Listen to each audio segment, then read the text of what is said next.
मैं doctor Shikha Agarwal, associate professor, government college Sujangarh. BA part 3 के सभी विद्यार्थियों का ऑनलाइन क्लास में स्वागत है। आज की ऑनलाइन क्लास में हम संयुक्त राष्ट्र संघ की सदस्यता के बारे में पढ़ेंगे। हालांकि हर एक देश इसका सदस्य बन सकता है, लेकिन सदस्य बनने के लिए कुछ योग्यताएं भी आवश्यक हैं। इससे संबंधित जो प्रमुख बिंदु है जिस पर हम आज विचार करेंगे, उनको हम लोग देखेंगे। पहला बिंदु है मौलिक सदस्यता। जो प्राथमिक स्तर पर सदस्य बने थे उनका होगा। दूसरा है सदस्यता का निलंबन या सदस्यता का निष्कासन।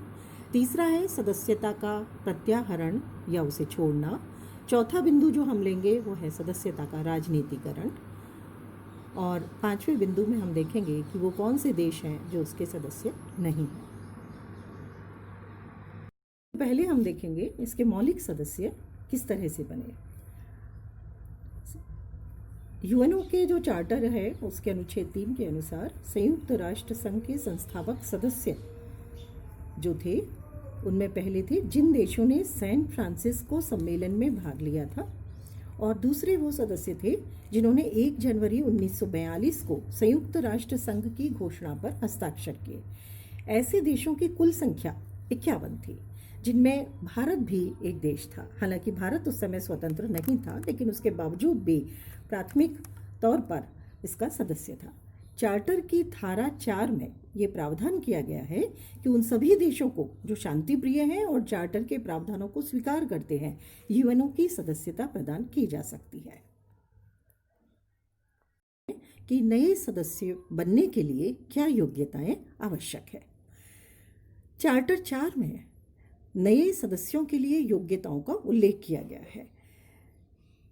पहली जो योग्यता है वो राज्य जो इसका सदस्य बनना चाहता है शांति प्रिय होना चाहिए। दूसरी योग्यता है वह वर्तमान चार्टर के उत्तरदायित्वों को स्वीकार करता हो। और तीसरी योग्यता जो रखी गई है वो है कि वह यूएनओ की दृष्टि से उत्तरदायित्वों को निभाने के योग्य एवं इच्छुक हो। इन 3 प्रमुख योग्यताओं के अलावा कुछ अन्य बातों को भी इसमें जोड़ा गया है। सबसे पहला है यूएनओ की महासभा के 2/3 बहुमत से उसे स्वीकृति होनी चाहिए। और दूसरी बात जो जोड़ी गई वो है सुरक्षा परिषद के 15 सदस्यों में से 9 सदस्यों की स्वीकृति इसके लिए आवश्यक है। इसमें 5 स्थायी सदस्यों की स्वीकृति अनिवार्य है। तीसरी बात जो इसमें आती है, सदस्यता के प्रश्न पर जो स्थायी सदस्य है 5, उनके पास वीटो का अधिकार है और उसके आधार पर वो किसी को सदस्य बनने से रोक भी सकते हैं। इस प्रावधान में उन सभी देशों को सदस्यता दी गई जो, पहली बात इसमें आती है, किसी भी कारण से 1945 तक इसकी सदस्यता प्राप्त नहीं कर पाए। दूसरी बात आती है 1945 के बाद जो देश स्वतंत्र हुए, क्योंकि एशिया और अफ्रीका के अधिकांश देश 1945 के बाद ही स्वतंत्र हुए हैं। और तीसरी बात जो इसमें आती है वो है कि किसी भी देश के विघटन के बाद जो 1945 के बाद में अस्तित्व में आए हैं उन देशों को भी इसमें शामिल किया गया। जैसे एक उदाहरण लेते हैं, 1947 में भारत का विभाजन हुआ और पाकिस्तान बना, तो उसके बाद में वो उसका सदस्य बना। इसी तरह से 1971 में पाकिस्तान से बांग्लादेश स्वतंत्र हुआ और बांग्लादेश इसका सदस्य बना। वीटो के प्रयोग के कारण अनेक देशों को, जिसमें साम्यवादी चीन आते हैं, पूर्वी और पश्चिमी जर्मनी आते हैं, जापान आते हैं, उन्हें बहुत लंबे समय तक संयुक्त राष्ट्र संघ की सदस्यता नहीं मिल पाई। के चार्टर में जहां सदस्यता लेने का प्रावधान है, वहीं पर सदस्यता के निलंबन और उसको पुनः लेने का उल्लेख भी किया गया है।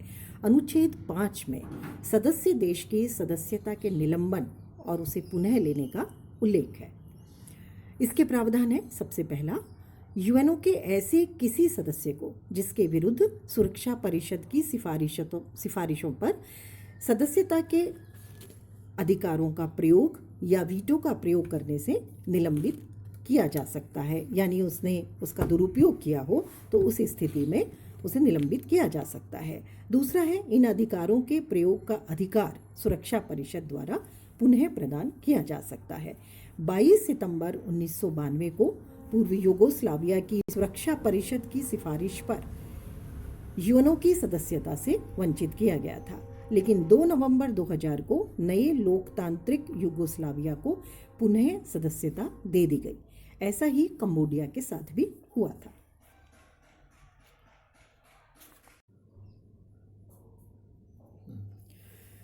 अब आते हैं यूएनओ की सदस्यता के निष्कासन पर। अनुच्छेद 6 में यह व्यवस्था है कि यूएनओ का कोई सदस्य यदि प्रस्तुत घोषणा पत्र के सिद्धांतों का बार बार उल्लंघन करता है तो सुरक्षा परिषद की सिफारिश पर महासभा उसे निष्कासित कर सकती है।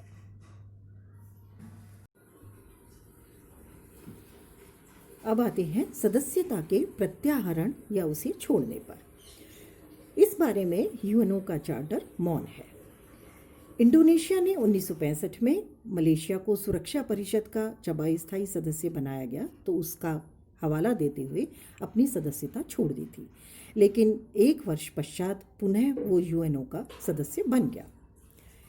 कभी कभी कुछ राष्ट्र यूएनओ की बैठकों का बहिष्कार भी करते हैं तो कुछ राष्ट्र इसकी एजेंसियों की सदस्यता को भी छोड़ देते हैं, जैसा कि 1 नवंबर 1977 को अंतर्राष्ट्रीय श्रम संगठन की सदस्यता का परित्याग संयुक्त राज्य अमेरिका ने किया था। अमेरिका और ब्रिटेन ने यूनेस्को की सदस्यता को भी छोड़ा था। इसी तरह से हाल ही में संयुक्त राज्य अमेरिका ने WHO की सदस्यता को भी छोड़ दिया है।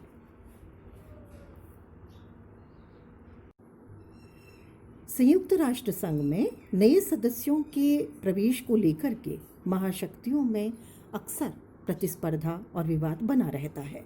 दोनों महाशक्तियां रूस और अमेरिका अपने मित्र राष्ट्रों को सदस्यता दिलवाना चाहती हैं और अपनी प्रतिस्पर्धी महाशक्ति के समर्थक देशों की सदस्यता के मामले में अक्सर रोड़ा अटकाने की कोशिश करती है। जहां रूस ने अपने मित्र राष्ट्र उत्तर कोरिया और साम्यवादी चीन को संयुक्त राष्ट्र संघ में सदस्यता दिलाने की कोशिश की, वहीं अमेरिका ने दक्षिण कोरिया जैसे अपने समर्थक देश को सदस्यता दिलाने के लिए प्रयत्न किया। दोनों ने एक दूसरे के समर्थक देशों के सवाल पर वीटो या अन्य तरीकों का प्रयोग भी किया और इन सब कारणों से ही 1971 तक साम्यवादी चीन का मामला सदस्यता के आधार पर उलझा रहा।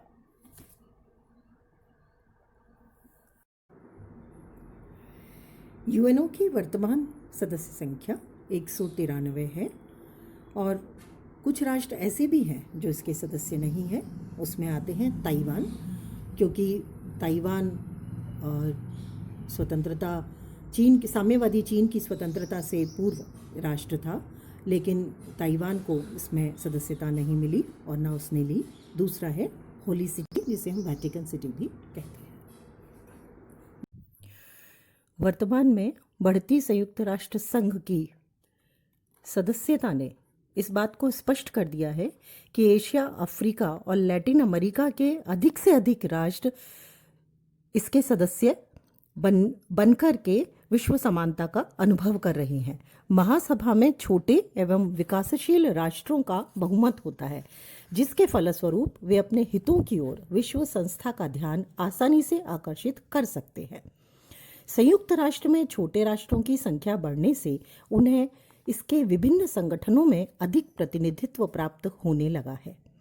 इससे इसकी सदस्य संख्या बढ़ने के साथ साथ प्रत्येक राष्ट्र अपनी विकास को भी आगे ले जाने की ओर अग्रसर है। आज के चैप्टर में हम लोगों ने इसकी सदस्यता के बारे में पढ़ा। अब हम पढ़ेंगे संयुक्त राष्ट्र संघ के अंग, जो आने वाले हमारे लेक्चर्स में होंगे। संयुक्त राष्ट्र संघ के जो अंग हैं वो संयुक्त राष्ट्र चार्टर के 3 अध्याय में अनुच्छेद 7 के अनुसार दिए गए हैं और इस संस्था के प्रधान अवयव के तौर पर इन्हें माना गया है। ये 6 अंग हैं। पहला है महासभा, दूसरा है सुरक्षा परिषद, तीसरा है न्यास परिषद, चौथा है सचिवालय, पांचवा है आर्थिक और सामाजिक परिषद और छठा है अंतर्राष्ट्रीय न्यायालय। इसके बारे में हम अपनी आगामी ऑनलाइन क्लास में पढ़ेंगे।